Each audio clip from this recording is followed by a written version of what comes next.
Friends, history is full of strange and mysterious events. Today we're going to explore some of the most unusual stories from the past, so make sure you watch the video until the end. Number 1. In 2011, a disturbing case from Russia shocked both the police and the public. The incident happened in the city of Nizhny Novgorod. At the time, authorities were receiving repeated complaints that graves in several cemeteries around the city were being dug up and bodies were going missing. At first, it seemed like a strange case of grave robbery. The investigation eventually led to one man, Anatoly Moskvin. On November 2, 2011, police raided his apartment. What they found inside was far more disturbing than anyone expected.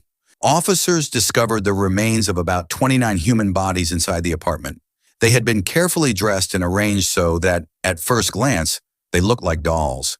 In reality, they were human remains taken from graves and placed around different rooms of the house. What made the case even more surprising was that Moskvin was not an uneducated criminal.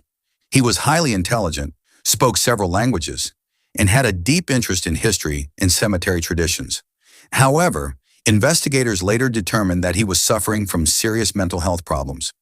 According to the investigation, he had been digging up graves for years and bringing the remains home. He later said that he didn't want to leave them alone and believed they were still somehow alive. Even more shocking, his parents occasionally visited the apartment but never realized that the dolls in the rooms were actually human remains.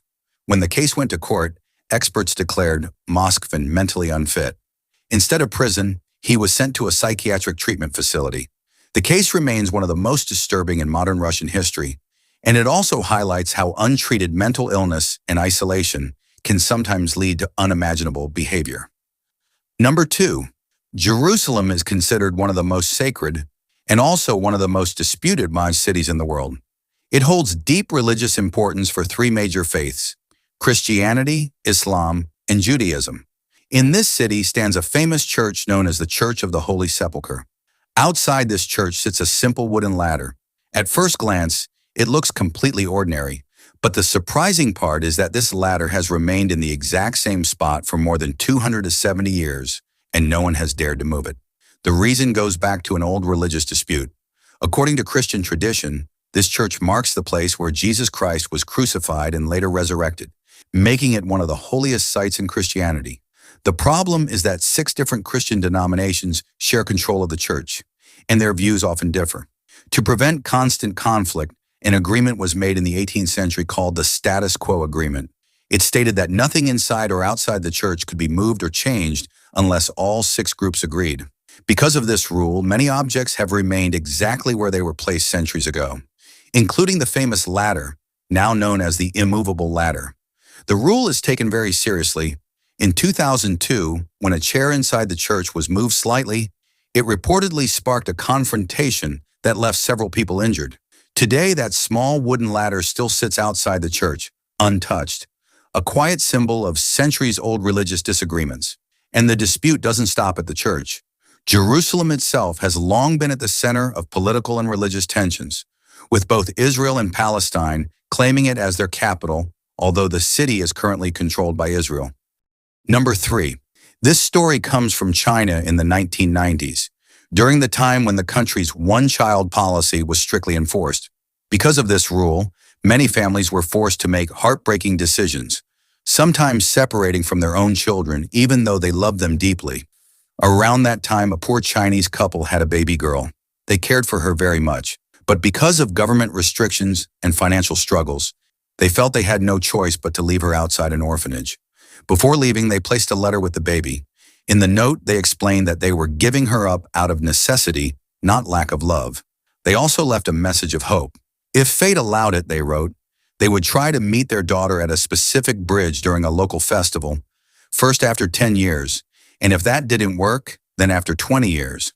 Soon after, the baby girl was adopted by an American couple who had long wanted a child. They brought her to the United States, gave her a new name, and raised her as part of their family. As she grew up, the letter remained the only link to her past. When 10 years passed, her adoptive parents traveled with her to China and visited the bridge mentioned in the letter. But due to timing and travel complications, they missed the exact moment, and the reunion never happened. Years went by again. 20 years later, the little girl was now a young woman. After reading the letter and learning the full story, she decided to go to the bridge herself. By that time, her story had already spread across China, making it easier to locate her biological parents.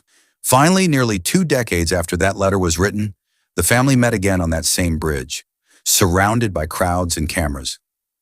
Number 5. This story comes from Pennsylvania, USA, and it's about a man people knew for years as the Green Man, or Charlie No-Face.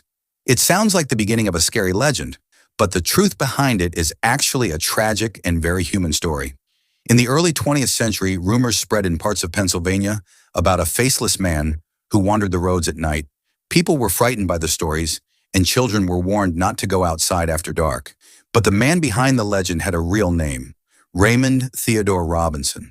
On June 18, 1919, when Raymond was just 8 years old, he was playing with friends near an old trolley bridge. High-voltage power lines ran above the bridge. Out of curiosity, Raymond climbed up and accidentally touched one of the live wires. The powerful electric shock severely burned his face. He lost his eyes and much of his face was badly damaged. Doctors weren't even sure he would survive, but somehow he did. As Raymond grew older, life wasn't easy. Many people were shocked by his appearance. Some mocked him, and children sometimes even threw stones at him. Because of this, Raymond rarely went outside during the day. Instead, he started taking long walks at night when the roads were quiet and fewer people were around. Over time, these nighttime walks turned into a local legend. People began calling him the Green Man or Charlie No-Face, turning his life into a mysterious story. But in reality, Raymond was just a man trying to live his life after a terrible accident. He lived a long life and passed away in 1985. His story reminds us that sometimes the mysteries we hear about are simply people who have faced difficult circumstances and are trying to live with dignity. Number 6. This story dates back to 1917 and is known in history as the Cottingley Fairies. It began in Yorkshire, England, with 2 young cousins, Elsie Wright, who was 16, and Frances Griffiths, who was just 9 years old. The girls often played in a small garden near their home. One day, they took several photos with a camera. When the pictures were developed, they appeared to show the girls standing next to tiny winged fairies. The photos quickly caused a sensation. Many people wondered if fairies might actually exist, and if the camera had somehow captured something from another world. What made it even more surprising was that some educated and respected figures believed the photos were real. Even Sir Arthur Conan Doyle, the famous author of Sherlock Holmes, supported the pictures and wrote articles claiming they could be genuine. For years, the debate continued. Some people believed the photos were proof of something magical, while others suspected it was just a clever trick. Decades later, when both Elsie and Frances were elderly, they finally admitted the truth. The fairies were simply paper cutouts from children's books, attached to cardboard and propped up with pins to create the illusion.